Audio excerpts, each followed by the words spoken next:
increíbles son las notas estas que uno a veces toma y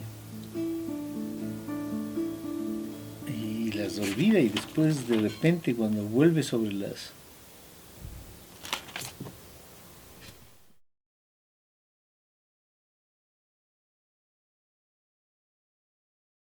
Todo libro, y especialmente las novelas, tienen varias historias, varios orígenes, ¿no? Eh, Tengo una anécdota que comparto con quienes me hacen esta pregunta, que es una noche en Ámsterdam, en una cervecería al frente de la estación que va a Schiphol, al aeropuerto. Estaba tomando una cerveza y escuché a un grupo a unas personas hablando quichua atrás mío.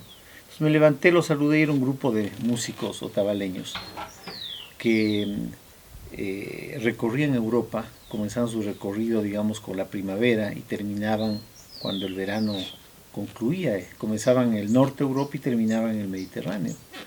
Eran unos grandes viajeros, unos grandes conocedores de Europa además, ¿sí? Así es que ese, digamos, fue un primer contacto con, con un contacto directo, muy personal, yo diría, con esta figura emblemática del mundo indígena que son los otavaleños. Esa es la, digamos, una parte de la historia, pero bueno, como sucede frecuentemente en la vida, uno vive experiencias y las olvida o las guarda y no las vuelve a tocar más, ¿no? Y luego, con, con los años, estuve dedicado a trabajar la obra de Icaza, preparé una serie de ensayos y me hice una pregunta alrededor del 2004.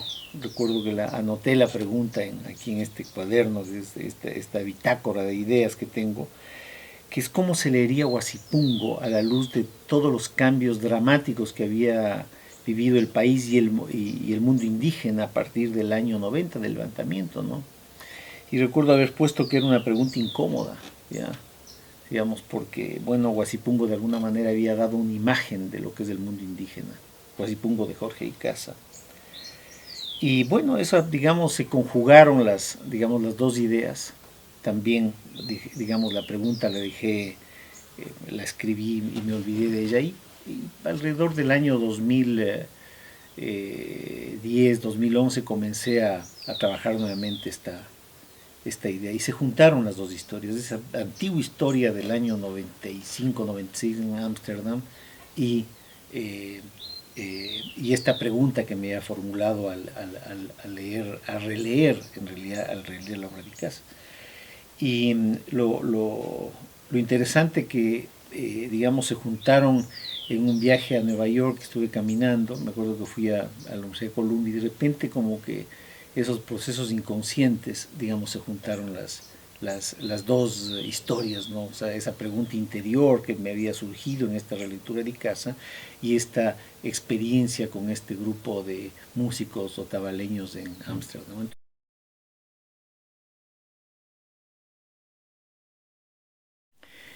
Bueno, ¿por qué memorias? Porque en realidad el primero es un hombre joven, tiene unos 26 años, Andrés Chiliquinga, el personaje, que es un personaje homónimo de Icaza.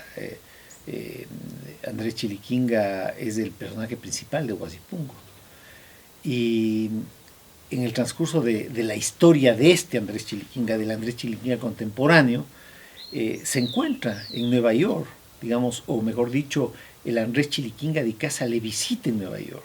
Yo diría en algo tan propio del mundo andino, porque el mundo andino no es que separa las realidades entre esta realidad material que estamos viviendo ese instante y una realidad que está más allá de esta realidad, que es otra realidad tan vigente y tan importante como esta. Y por eso en el mundo andino se canta los cerros, para que le den fuerza al yacha que está curando. Y el viejo Andrés Chiliquinga le visita en Nueva York, mientras el joven está haciendo un curso de literatura, al que le han invitado por esos azares de la política nacional y de la vida. Y establece un diálogo pasado-presente, un diálogo en el cual el Andrés Chiliquinga contemporáneo vuelve digamos, actual ese pasado del Andrés Chiliquinga de Huasipungo. Establece un diálogo muy rico, ¿ya? Digamos, entre los dos, con estas visiones tan distintas del mundo indígena. Han pasado 80 años desde la muerte de Andrés Chiliquinga. Y finalmente, luego de ese diálogo, en un momento al final de la, digamos, al final de la historia, el Andrés Chiliquinga viejo le incentiva al joven Andrés a escribir y le dice, bueno, escribe esas memorias, serían digamos, serían la memoria la tuya y la mía. Entonces el título Memorias viene por esta recuperación, digamos, de una memoria histórica que está encarnada no quiero decir fantasma, en esta presencia llamada Andrés Chiliquinga, que es el personaje de Icaza.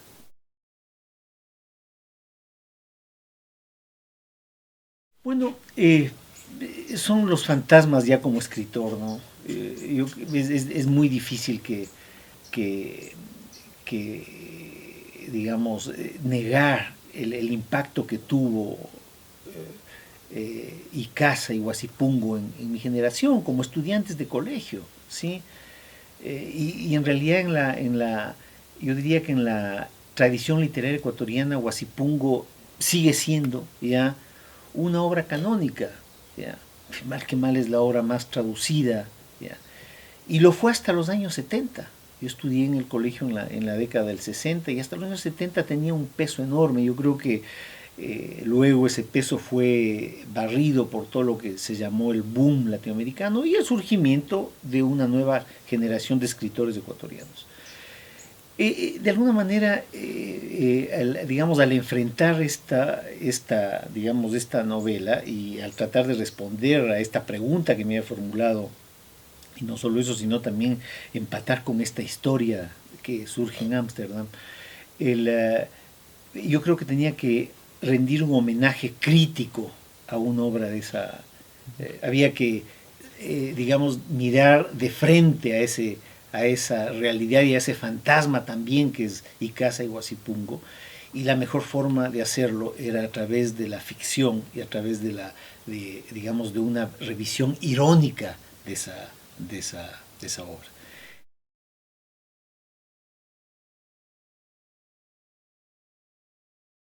Yo creo que es un proceso de mucho diálogo. ¿Ya? Es un proceso mediante el cual eh, la idea, una línea con un nombre, María Clara Pereira, que no nos dice nada, de pronto comienza a vivir y a crecer y a dialogar. Yo diría que ante todo es un proceso de diálogo con esos personajes. Uno diría es con uno mismo, a ratos pienso que digamos, digamos, hay como una escisión en quien escribe entre ese diálogo con esos personajes que de manera creciente se van convirtiendo en otros con su propia vida, con sus propias inquietudes, y que en buena medida comienzan a dictar el rumbo que quieren dar a su historia, ¿sí? Entonces es un proceso largo, es un proceso de diálogo largo, intenso, profundo, a veces irónico, a veces cargado de humor, ¿ya? A veces cargado de tristeza también, eso es lo rico, que finalmente va cobrando forma en un texto escrito y luego enfrentará el inevitable proceso de edición, qué sé yo, de buscar editor, de que se lo acepte el manuscrito, que se lo edite y finalmente que se ponga en manos del lector.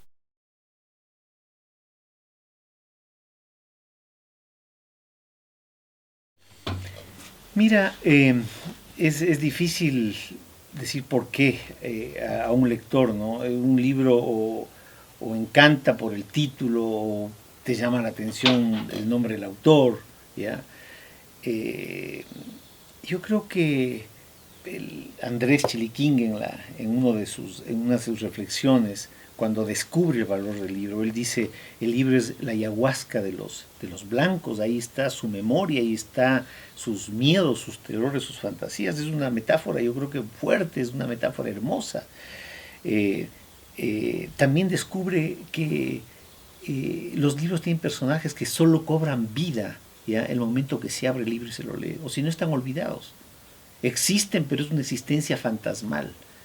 Y una de las imágenes que él tiene es del momento que entra a la biblioteca de la universidad en la que está, es miles de libros en los cuales él se imagina que esos personajes como el Andrés Chiliquinga de Huasipungo están ahí contando una historia y probablemente compartiendo entre ellos, entre estos personajes encerrados en los libros. Y únicamente en el momento que abre el libro, ese personaje cobra vida y te dice algo. Entonces, yo diría que leer esta novela o otra novela, leer ficción implica no solo dar vida a algo, a personajes, a vidas que están allí, sino también vivir vidas distintas.